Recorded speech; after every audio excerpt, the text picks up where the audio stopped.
Hello, art historians. We're continuing our look at the art of Indigenous Americans, and this one is the Transformation Mask by the Quadequeotl people. Quadequeotl, that's how you say that.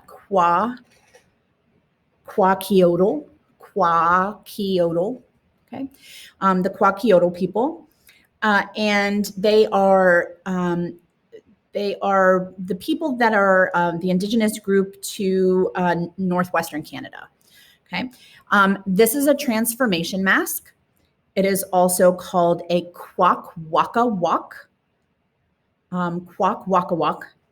Mask. That's how you say that, and it feels silly. And if you're at home, it's okay if you giggle a little bit. But remember, this is their language. So the Quaqueotl people and the quack waka walk mask. It's found on the northwest coast of Canada, and it's to the late 19th century, so the late 1800s. And there are two images, so one of it closed and one of it open. And here you can see when you wear it closed, it's very difficult to see through it, but then you can see like a little hole there where the eye would sit. And here's when you put it on your face, there's like a string that you could pull in the back that can open and close the face. And so inside there is an interior mask. There's also, here's another one that gives you a little better, this is not your image, but it gives you a little better idea of what you're looking at. Here's that little hole for the eye. And this one still has all its strings intact. So you can see how these pieces open and close. And this one has really beautiful eagle detail on the inside. Okay, so let me go back to our mask. And so once you see the eagle detail on the other one, you begin to start to see, oh, there's a beak. Okay, and then this looks like two eyes looking at you, and this is the implied beak. Okay, so these, what you're looking at is, we refer to it as an ovoid shape, things that are oval, egg-shaped, ovoid. Okay, and they would wear them for ceremonies along with a very long dress-like costume that was made out of bark, tree bark. And they were worn in a ceremony called a potlatch ceremony, Potlatch, potlatch ceremony. And the purpose of a potlatch ceremony is where a family, a member of the high society, high social status from a long established family would gather together a bunch of people from their tribe. And they would host this dance that would allow them to do the ceremonial dance with the transformation mask. And then they would give gifts to the members of their tribe. And so it was sort of a way of establishing, or not establishing, underscoring or pointing out their high social societal status, that they would come from a long line, a long tradition of people that could do this. So it's sort of a way of bragging. And in the belief of the Quaqueotl people, there's a huge importance in the idea of transformation, of things becoming something else. And so here you see that animals can turn into something else, that the bird turns into a person. And it is not that they themselves transform. It is meant to show how during this rite, the spirit of the ancestors entered into the men, and the opening then of the mask shows us that the men are there, but so is the spirit of the ancient ancestor of the eagle. Okay, and so the belief is that the bird then becomes the ancestor. So you have it closed and it's a bird, and it opens up and you can channel the ancestors, and then you close it again and it's the bird. And why is that? It is because the Quaqueotl people, they had 4 basic clans. Okay, so it's a tribe, the Quaqueotl people, the Quaqueotl tribe. And within that people, there are 4 clans: the whale, the eagle, the raven, and the wolf. Birds are really important. And this was to show your alignment with a particular part of the of a particular clan. So, you have your family crest, which is the clan, or the whale, or the eagle, or the raven, or the wolf. And you would have these natural resources. This is called raffia, sort of bark back here. And you would use these resources, and you would project your clan. So when it's open, you see the human face of the ancestor. When it's closed, it's the eagle. And typically this was done, potlatch was typically done around an initiation rite that often took place in the winter. So it was sort of a twofer. You would have the initiation rite for the new, the boys who were transitioning into men. And you would also have the transformation dance, where the ancestors would come in the form of the bird and the ancestor. So transformation in two ways: the bird and the ancestor, and the boys into men. It was the raven is often believed to be a trickster god, and so he often changes forms. And he's sort of like one of the most important of their gods. And so here you see that sort of raven face, which is very different from the more square eagle face. You can almost see, look how square that beak is versus the very sharp raven beak here. And the raven is, he would bring them gifts. And he would trick them and be silly with the ancestors, but he would also bring them gifts. And some of the gifts that he would bring, according to their legend, is as he brought them the sun, the moon, fire, and salmon. And so we see here, as we see often with ancient mythologies, that myth is used to explain natural occurrences. And so we see, when we talk about the art of this, we see that it is what we call bilaterally similar. It is or symmetrical. It is the same on each side, whether it's open or closed. And what is really important about this mask is that it does date back to the late 1800s, because in 1885, Canada outlawed potlatch ceremonies. And they were outlawed in Canada from 1885 to 1950, which means that this was probably created prior to the 1885 outlaw of the potlatch, and was kept secret from that law banning potlatch in 1885 until potlatch was no longer illegal in 1950. And it is because the Canadian government, sort of religiously focused people, believed that these potlatch ceremonies, where you talked about ancestors and animal gods and things like that, they were immoral. And there were many places where missionaries, Christian missionaries, went into the area of the Kwakiutl people, and stole the transformation masks, the Kwakwaka masks, and burned them. And so this is an early one of many pieces we will discuss, where we are lucky to have them, because so many of them were destroyed by 17th and 18th century, 17th, 18th, and 19th century missionaries. And so, this is an important piece of Native history. This is an important piece of Kwakiutl history. And we're lucky that we are able to look at this and see the beauty of transformation. And remember, we're talking about transformation not only of the mask from the bird into the ancestors and back into the bird, but also the transformation of men, of boys, into adult men in their tribe.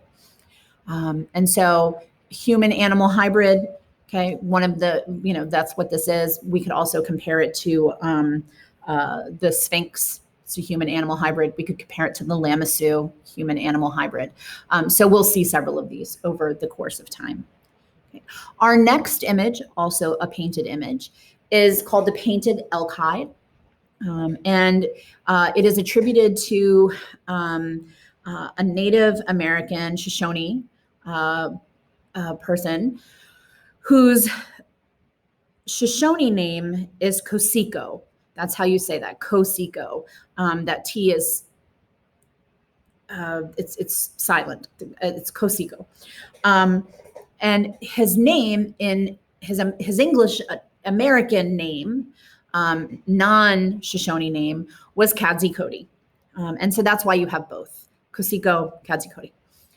Painted Elk Hide. He's a Shoshone from the Wind River Reservation in Wyoming. And we know, because we do have written record of his life, that this piece was created between 1890 and 1900. It is an elk hide that is then painted. And we're going to talk about the paintings in a second. But here we see your theme, animals and art. Okay. And we're going to talk about the fact that we have both names, American name and Shoshone name. We're going to talk about where he lived and where he was from. So let's talk about this. We're dealing with, he was Shoshone, and he was born in the Great Plains. And the Shoshone have a very long tradition of hide painting. There's actually a long tradition of hide painting in all of what we call the Great Basin or the Great Plains. So this is one of the earliest surviving,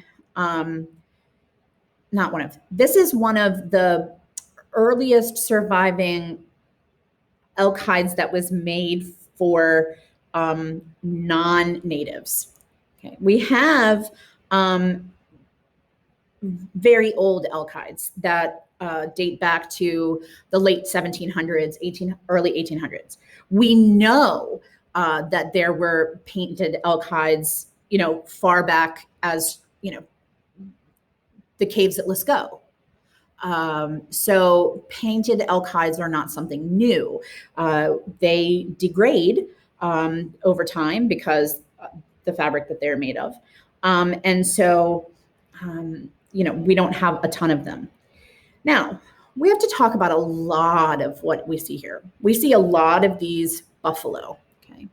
So many buffalo, okay? So many buffalo. And when we look at the buffalo, we realize that by the 1880s, buffalo were almost extinct. They were almost completely wiped out in North America because, the people moving west, it was a sport to go out and kill buffalo. And by the 1880s, they were almost completely extinct. So at the time that this was created, buffalo hunting was an activity of the past. So this is a painting of an activity of the past. And what you have to know about the Shoshone is that buffalo were sacred to the Shoshone. And when I say sacred, I mean sacred to the point that all parts of the buffalo were used. You use the hide, and you use the bones, and you use the meat, and because it was to show respect and reverence for the buffalo. So you would use the hide for making your teepees. You would use the hide for making clothing or shoes. You would use the bones for making weapons or jewelry. So the thing that we have to think about is, when we're looking at this hide, what exactly is going on here? And so what we're looking at is we often see painted elk hides as a way of demonstrating, their identity. And so they would have been worn, elk hides that were actually made by the Shoshone for the Shoshone would have been worn over the shoulder of a warrior. It would have been painted with a way to celebrate the deeds that he had accomplished, his great role as a warrior or whatever. And so you see here a chief with a very long headdress.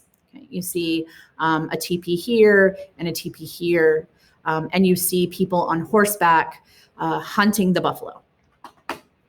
And how these would have been created would have been, some things would have been free-handed, and some things would have been stenciled. So you'll see that a lot of the buffaloes look exactly the same. Those were probably a stencil. Some of the horses look exactly the same. Those were probably a stencil, but some of it would have been freehand painted as well.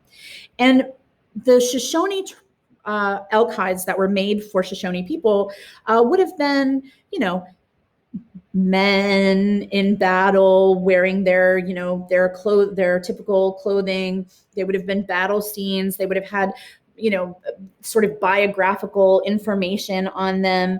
But then what ends up happening is Kotsiko and many of his fellow Shoshone were relocated to the Wind River Reservation in Wyoming. And when they were relocated to the Wind River Reservation, Kotsiko went down a path of making these elk hides not for his own people, but for tourists. And the reason he did that is prior to their relocation to the reservation, the tribe was migratory.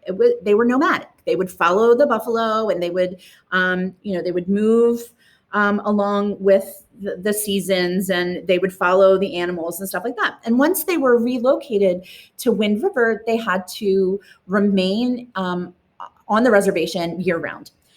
And that meant that it offered a problem for the Shoshone people.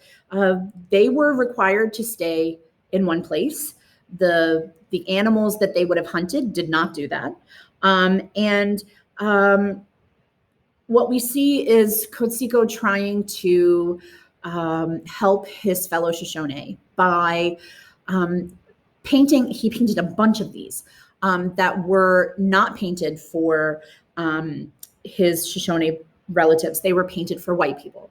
And what he did was he took elk hide, non-sacred elk, just your standard elk that you would hunt to be able to eat. And he painted these scenes on them in a way that was, it was what the tourists wanted elk hides to look like. He figured out what tourists wanted, what images tourists thought of when they thought of, oh, I'm going to get a Native American. Well, they wouldn't have said Native American. Oh, I'm going to get an Indian elk hide. What do I want on it? And as Kotsiko figured this out, he began to figure out that they wanted a chief, and so he paints a chief, and they wanted horses, and they wanted buffalo, and they wanted people shooting things with bows and arrows. Now, by the 1880s, when Kotsiko started painting these, the Shoshone didn't use bows and arrows anymore. They had rifles, but he paints them using the bows and arrows because that is what the tourists wanted. And he paints these scenes because that made it desirable for tourists. And why he did that was because so much of their existence was impacted by the permanent move, the not by choice permanent move to the Wind River Reservation. He wanted to be able to get money to support the tribe. And that is what he did. He painted these. They are painted elk hides, but they're not painted with real, iconography that mattered. That mattered to Kotsiko or his people. They're a cartoon version, pretty much, of that. But this one isn't like we have this because we know that that's what he was doing. We see people doing ceremonial dances. We see teepees to represent the camp. We see the chief in his headdress. We see bows and arrows and horses. And this made people happy. And Kotsiko was able to take advantage of the tourists because they didn't really know what it was supposed to look like anyway. And so he just painted something and they bought it. And so that is what we're seeing here. Our next image is an image called Black on Black Ceramic Vessel. So what we see with this is an introduction to Native American pottery. And so here we see Puebloan people, and we see the artist Maria Martinez and her husband Julian Martinez, and we need to talk about what are their roles. What is the why do we have two artists? Only one artist at a time could make a pot, right? So we're going to talk about that a little bit. So Maria Martinez is considered one of the best known Native American potters of the 20th century. She lived at the San Ildefonso Pueblo Reservation from 1887 until 1980. She lived her entire life at that reservation in New Mexico. She became well known for showing that Native American ceramics could be considered high art. And it could be something that was beautiful, and it could be the processes and the materials of the ancient people without it being painted just for tourists. So she took their original art and their original designs, and she really made them into high art, what we call fine art. And so what we see with this blackware ceramic, and that's why it's called black on black, is because you'll see that we have shiny parts and matte parts. And so that word matte is M-A-T-T-E. And that means that it doesn't shine. Okay? And so we have shiny parts and matte parts. And what we think about when we think about Native American ceramics is that their pots were usually for food storage, for cooking, and for ceremonies. And Native Americans made pots for thousands of years.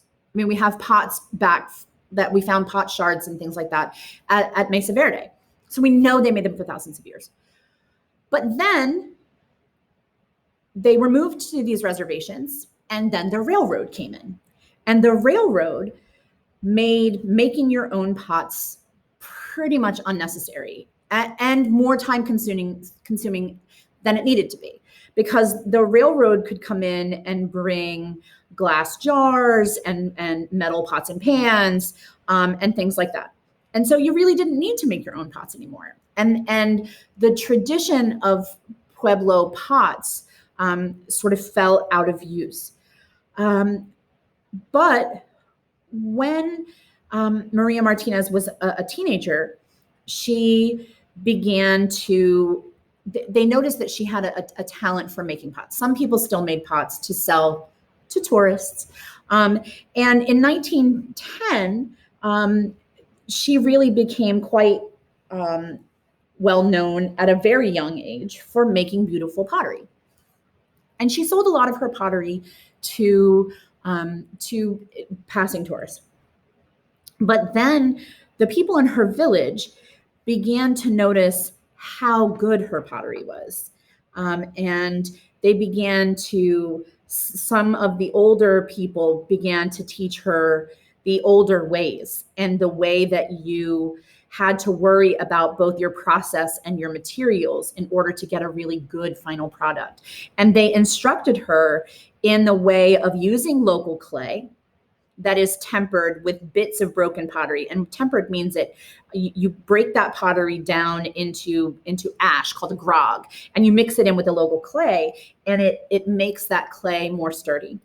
And then what she would do is that she would make it into a pot or a plate or a platter or a bowl or whatever. Some things she needed wheel for, some not. And then she would dry and scrape and sand and smooth. And then it's called slip, which is where you put sort of like the mud on that and to do a decoration. And then it would be, designed and dried and fired. And we didn't have kilns. So they were fired over a traditional method, which is over a dung fire. So over for an intense heat for a while. And she began to make these really beautiful art pots. And then she marries Julian Martinez. And he begins to assist her in the creation of the traditional Native American symbols that are on the pots. And so she really makes the local clay, and she, takes the bits of broken pottery and she pounds them into ash for that grog, and she makes the plates and the pots, and she scrapes and she sands and she slips and she, does all of that. And then he would go through and do the design and add to the firing. So how did they know what designs to use? Well, as she got older, Maria Martinez and Julian Martinez would go to archaeological digs with archaeologists, and as they assisted the archaeologists with finding, ancient native pots and things like that. And as they found pot shards, SHARDS, that's like a chunk of a pot. As they found pot shards, she would copy some of their patterns and their colors and things like that. And then one time when they were at an archaeological dig, they found a pot like this, a black on black pot. And Maria Martinez spent years working to recreate that black on black pottery. Sometimes she would add like more of this to make the black, and sometimes she would add more of that to make the matte, and sometimes she would add more of this to do and she spent years recreating this black on black ceramic that you see on the screen. These black on black pieces, based on the materials that are needed to make them, are less watertight and they're less hard, which means that they would not have been used to carry liquids. They probably stored dry materials in them, grains, things like that. Hers are perfectly fine for an art market, and they're incredibly expensive. And they have a Maria Martinez piece at the Baltimore Museum of Art, if you ever have the chance to go and look at it. These black on black pieces are beautiful. And what you see here is this is a bird. There's the eye, there's the beak, there's some feathers. And then these are rain clouds. And that's what you see are just these beautiful sort of zoomorphic patterns that are not exactly the image. I mean, you can, now that I've pointed it out, that's a bird. That kind of looks like a cloud. Okay, so we're looking at these geometric arts. At the time, when she was becoming very popular at this, in the 1920s and 30s and 40s. I mean, we're talking, it's Art Deco time. And it was very, very popular. Her pottery was very popular during the Art Deco period because Native American patterns fit into that sort of simplified geometrics. So Maria and Julian Martinez, black on black pottery, and using ancient materials to try to recreate ancient artworks. Very, very cool. I'm a huge fan of hers. Okay. Now we're going to move into Mesoamerica. Okay. Ancient Mesoamerica encompassed what is now Mexico. So from roughly Mexico City down. So it's modern Guatemala, Belize, Honduras.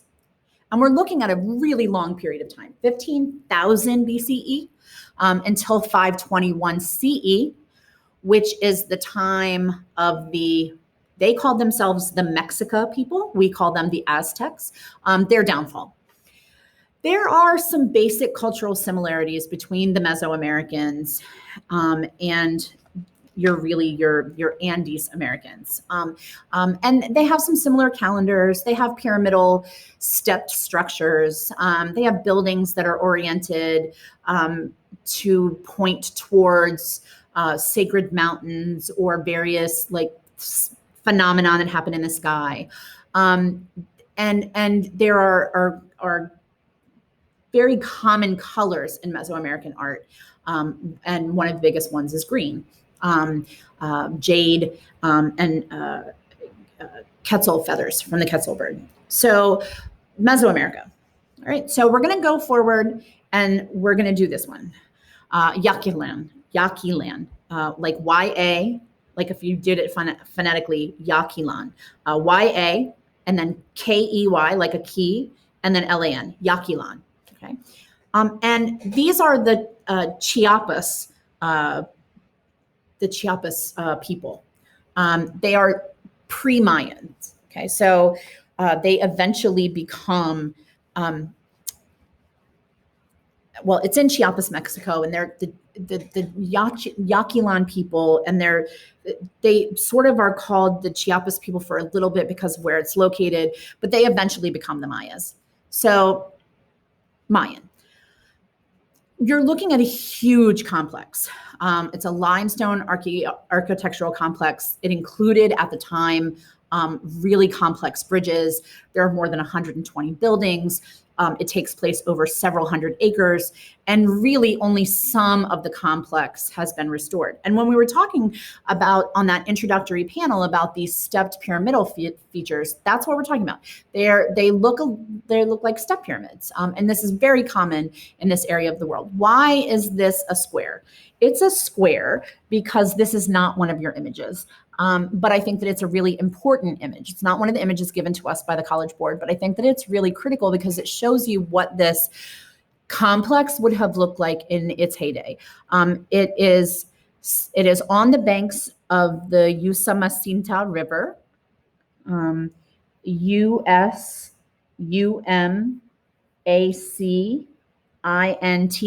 Usumacinta River. And they built a really cool bridge complex to get you back and forth from either side. Then you have these really cool stepped areas with buildings at the top, but a lot of these areas have not been restored. And what has been restored is some of this right here along the water's edge. This was a significant city to the Mayas during the classical period. What is their classical period? From 250 to 900 CE. 900 CE, they relocate to a different place. We'll talk about that when we get there, okay? This was not discovered until the 19th century. So the 1800s, we rediscovered it. It was abandoned in 900 and then not found until the 1800s. So it sat abandoned for 900 years. And it was sort of taken back over by nature. So we have a few things to think about and to look at as we are doing Yaxchilan. So let us look first at this. This is where we are. So if you want to know where we are, this is Mexico. Here's Belize, Guatemala. It's right here, okay? This is what we call the Yucatan Peninsula, and here we are. And so the river runs right here, Usumacinta River. And we see all these really beautiful things. Yaxchilan means green stones. There's that green, okay? And so we see the Ball Court, the Queen's Temple, Temple 12, and I'm going to talk to you a little bit. There are many buildings that are still standing. And this building complex was commissioned by the city rulers, and its job was to provide a historical and dynastic record of the Mayan people to that point. So there are all of these carvings that are done on the lintels or the space above the doors. There are all these carvings done on these lintels that provided both in written text and in pictures the history of the Mayan people here. And each time a new ruler was enthroned, there would be another building or temple that would be created and more lintels that would be carved to show respect for and to mark the rise to power, the enthronement of the new ruler. It's a big deal. And why it's a big deal is because it's like a huge complex. And before I go on any further, what I want to make sure people understand is that the Mayans very much believed in blood sacrifice. And that is something that is going to show up over and over and over and over again. Sometimes small amounts of blood sacrifice, sometimes human sacrifice, just like completely killed. And that is because the Mayan belief is that the gods that created man and the heavens and earth, the way that the gods did that was by a blood sacrifice. They cut themselves, they bled, and it created the earth and the heavens. And then they cut themselves again, and they bled, and they created man. And so in the Mayan religion, sacrifice, blood sacrifice, is an important portion of their religion because they believe that that is how they repay the gods for their sacrifice in creating them. And bloodletting comes from various parts of the bodies for various reasons. And even the rulers participated in blood sacrifice, not to the death, but small amounts of blood sacrifice. And so it's really important that we think about that when we think about why we have this history of blood sacrifice, and it is because their creation story is rooted in that. Okay, so let's go to our first building. Okay, so I'm going to scroll past this really quickly. I'm going to come back to it. And I'm going to go to, which one do I want? I'm going to go to, I'm going to go to this one. Let's start here. Structure 33. Okay. And yet that's what you're going to call it. It's structure 33. This is of all of the buildings that are found at Yaxchilan. It is the best preserved. And you can see here's evidence of that, the stepped area. And then there's the building on top. This is in the central area, which archaeologists refer to as the Central Acropolis. See, Athens isn't the only one with one. And it was described as, and here's the language that was pulled off of the walls, a masterpiece in stone.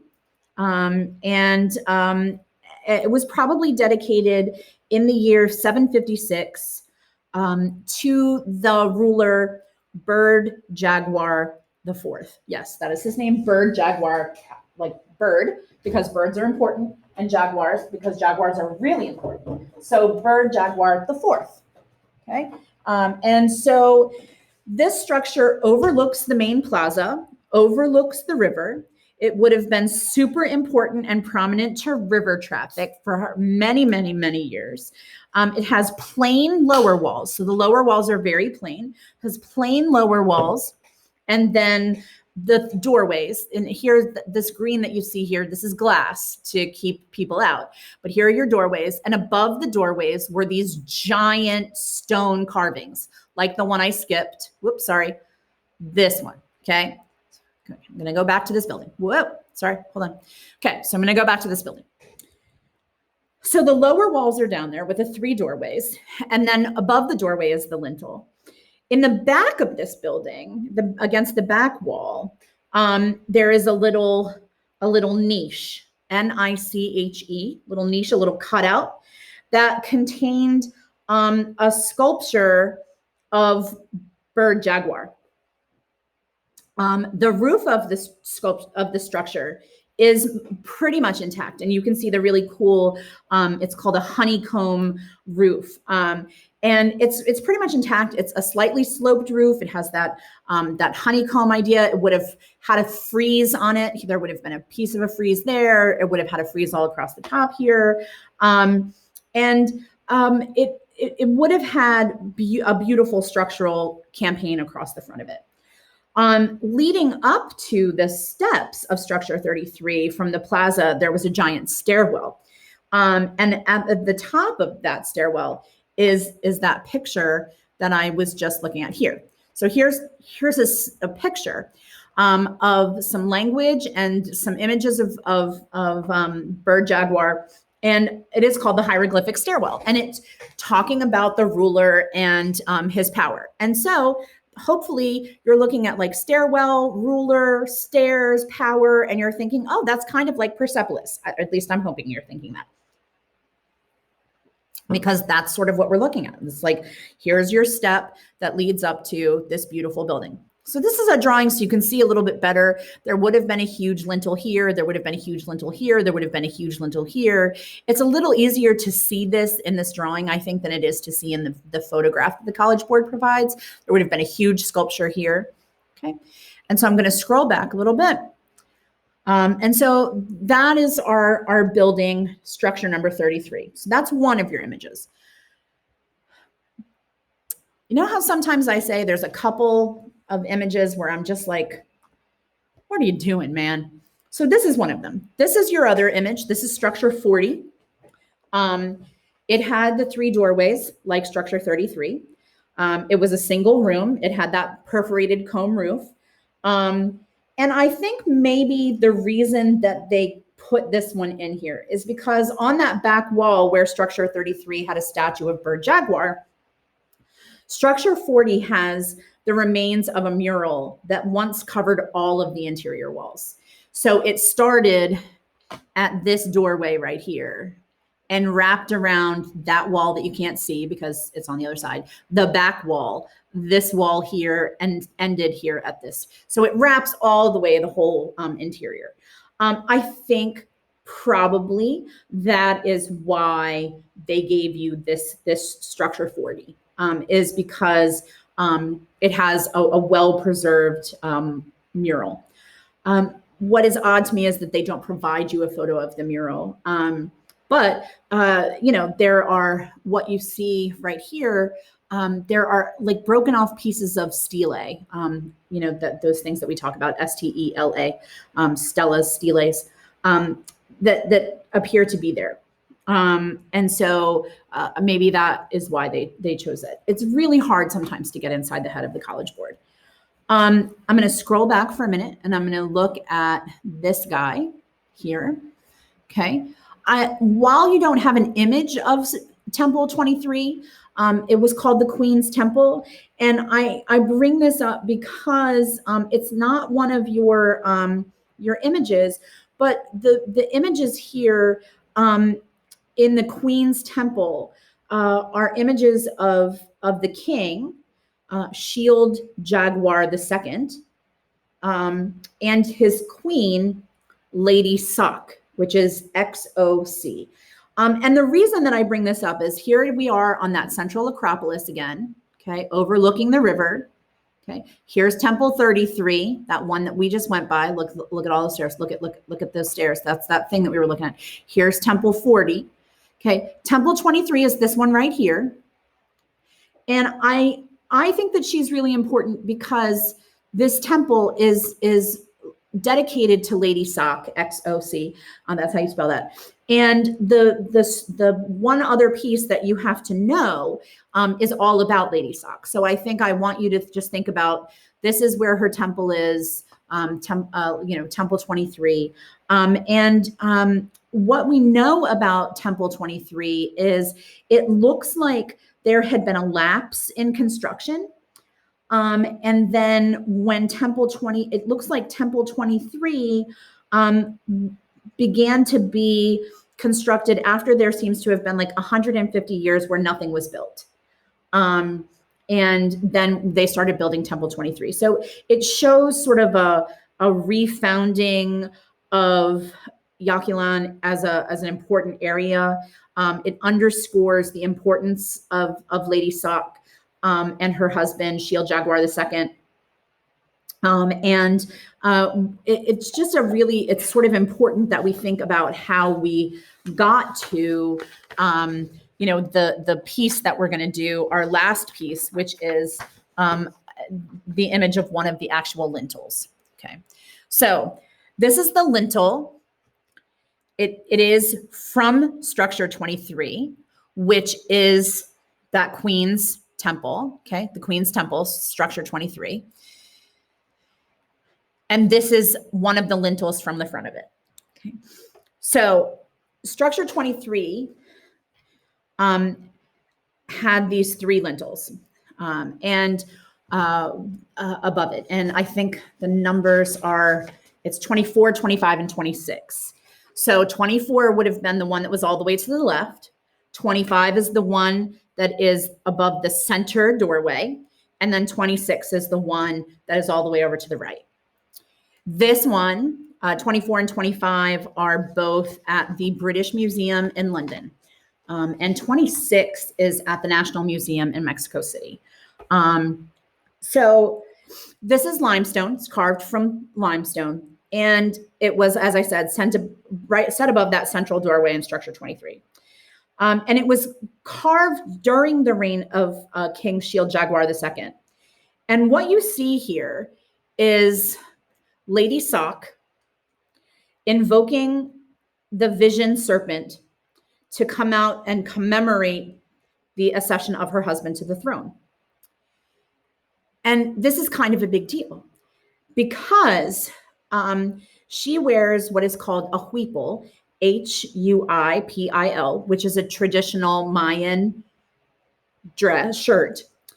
And she is holding a bowl. Here's her bowl. Here's the bowl she's holding. And she's looking up at the vision serpent, and she's holding the bowl. And the reason that she's holding the bowl is because there is some stuff for bloodletting in it. And one of the thing that is in there is the spine of a stingray. Because what you do is you run the stingray spine through your tongue and pull it through, and then the blood comes out and into the bowl. And Lady Sock does this. Let's go to a drawing. It's a little easier to see now. So here you see Lady Sock looking up. You see that she has the bowl. You see that the vision serpent is here, okay? And the vision serpent is here with the sharp, pokey thing that he's going to poke her with, and take through her tongue and pull the god. Now, what you see with this serpent is, if you pay attention to the serpent, like really pay attention to the serpent, you go up here and here's the serpent's mouth with the vision serpent coming out of it. But you come down here and there's another mouth with another thing coming out of that, okay? That thing you see at the end is a warrior, and the thing that he has here is both his shield and his spear, but the spear is meant to look like the spine, okay? And the warrior is helping us to remember what we have to do next. This one down here is the Mexican god Tlaloc, Tlaloc. And Tlaloc was the war god of Teotihuacan, which is a city in the Valley of Mexico. And so what we're saying here is that by calling on the vision serpent, Lady Sock has called on warriors and gods. She will bloodlet into the bowl as a way to praise the gods. And then the vision serpent will take her blood and accept her husband as the next king, King Shield Jaguar II. And so it's kind of a really important moment here. We see that we see the queen offering her own blood up as a way to assist in the ascension of her husband as king. We see that she is important in that moment, and we see that this is a civilization that understands the need to recognize the power of the gods. And so that is what we see here at Yaxchilan. And when I see you next time, we will do another temple, but this one in a Templo Mayor in Mexico City. I will see you all next time. Have a good day.